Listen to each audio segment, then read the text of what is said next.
Hello tout le monde, j'espère que vous allez bien. On se retrouve dans une nouvelle vidéo pour le brief du 16 mai, si je ne me trompe pas. Oui, c'est bien ça. On a eu la clôture de la bougie weekly sur les marchés financiers hier, donc on va aller voir ça notamment sur le Bitcoin. On fera peut-être un tour sur Ethereum. J'avoue que j'ai pas été voir. On verra si s'il y a vraiment des choses très différentes du Bitcoin. Voilà, on verra. Alors à l'heure à laquelle je tourne, il est 15h38, donc les marchés américains viennent juste d'ouvrir.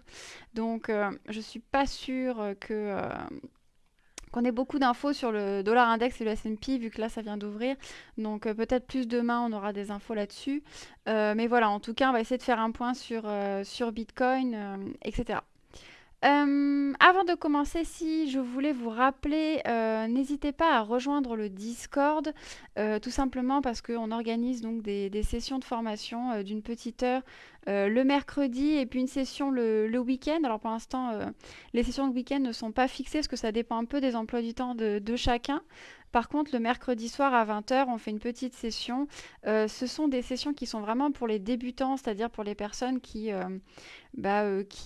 sont vraiment novices, qui n'y connaissent pas grand-chose, c'est-à-dire que même la lecture d'un graphique, c'est pas forcément facile, les indicateurs encore moins. Enfin voilà, en tout cas, on essaye de traiter une thématique par semaine pour essayer de vous emmener avec nous dans cette aventure et puis que vous puissiez prendre vos décisions et investir sur le marché des crypto-monnaies le mieux possible hein, en réalité parce que le marché adore se nourrir des petits poissons, comme on appelle, et encore plus des petits poissons qui sont amateurs ou qui sont débutants.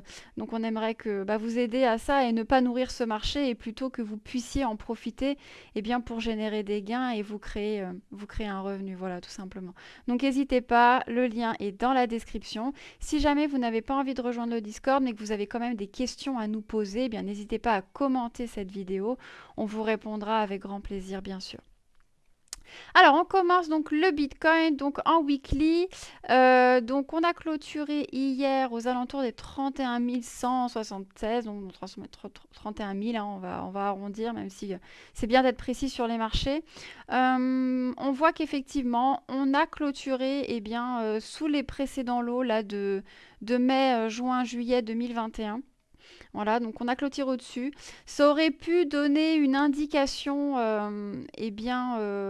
pour repartir un petit peu à la hausse. En général, quand on a ces grandes mèches comme ça, donc c'est souvent pour aller chercher de la liquidité. On dit aussi en trading, même si voilà, ça reste que des probabilités, et bien que ces grosses mèches comme ça font effet élastique. Bon là, a priori, ça n'a pas l'air d'être le cas, vu comment on repart sur cette bougie, la weekly, alors qu'il y a en fait une daily, hein, puisque si on se met en daily, en réalité, on aura exactement la même, puisqu'on entame la première journée de la semaine. Voilà. Oula, hop, je fais des bêtises.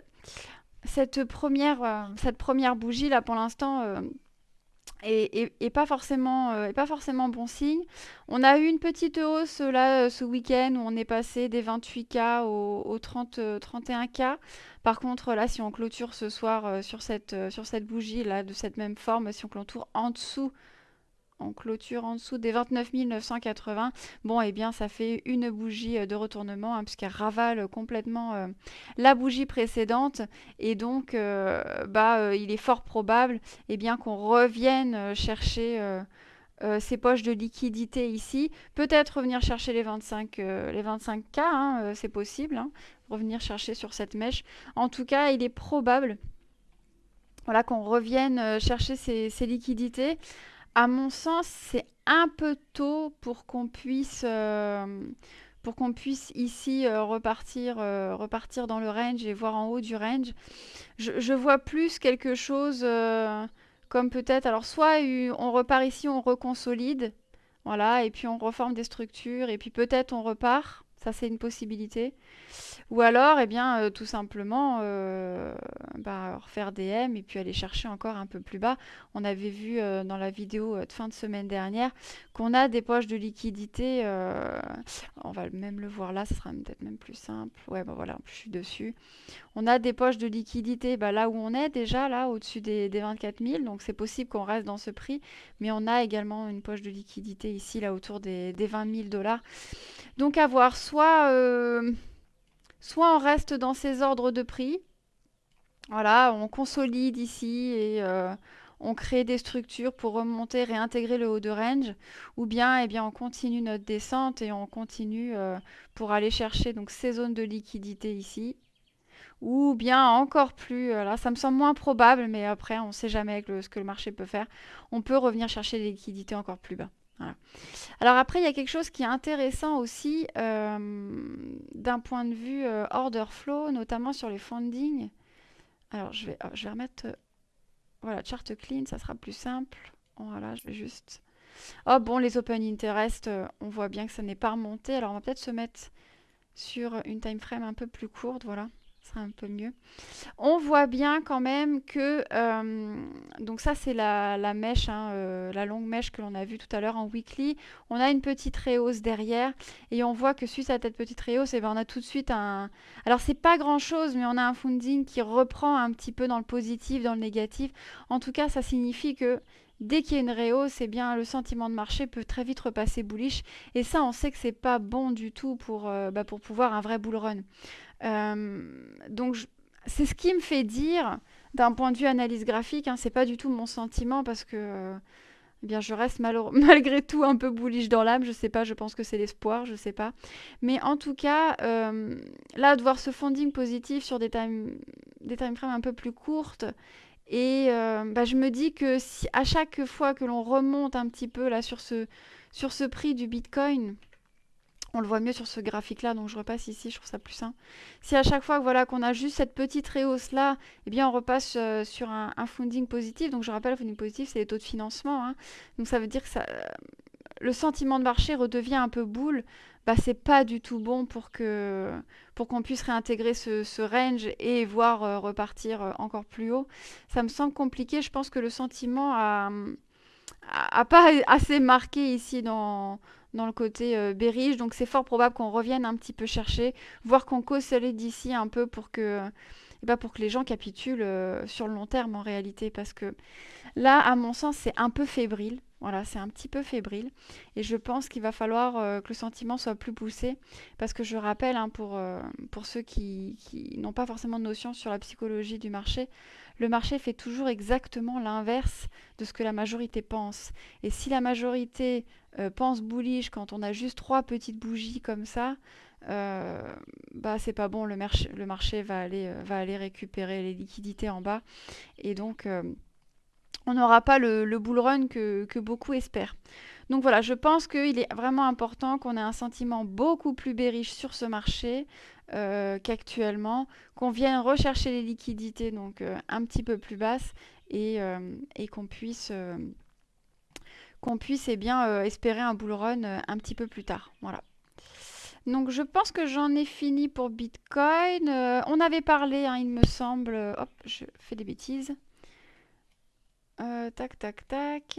Alors, je crois que j'ai fait. Il y a une bêtise sur mon Fibo, ouais. Parce que j'avais mis la garage zone. Et que je l'ai mal paramétré, il faudra que je le refasse. Bon, c'est pas très grave. Voilà, là on a la bonne zone, donc sur mon Fibo.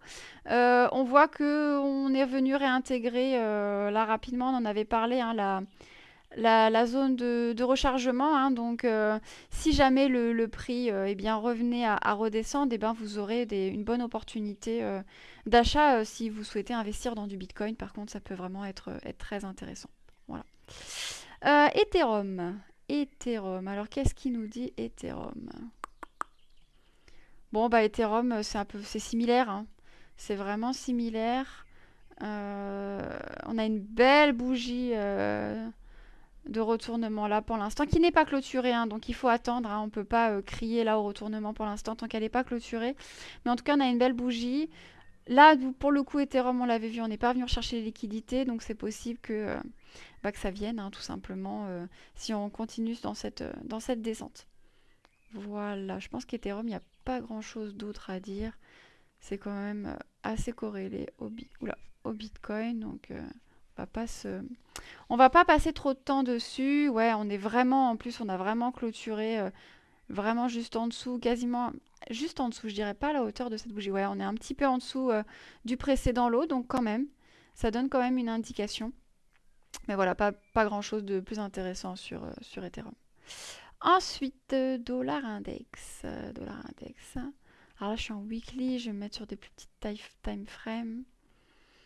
Hop, donc là, le marché vient de s'ouvrir hein, il n'y a pas longtemps, donc on n'a pas beaucoup d'informations. Pour l'instant, on est resté là-haut, là, en daily. On est toujours au-dessus de ses résistances.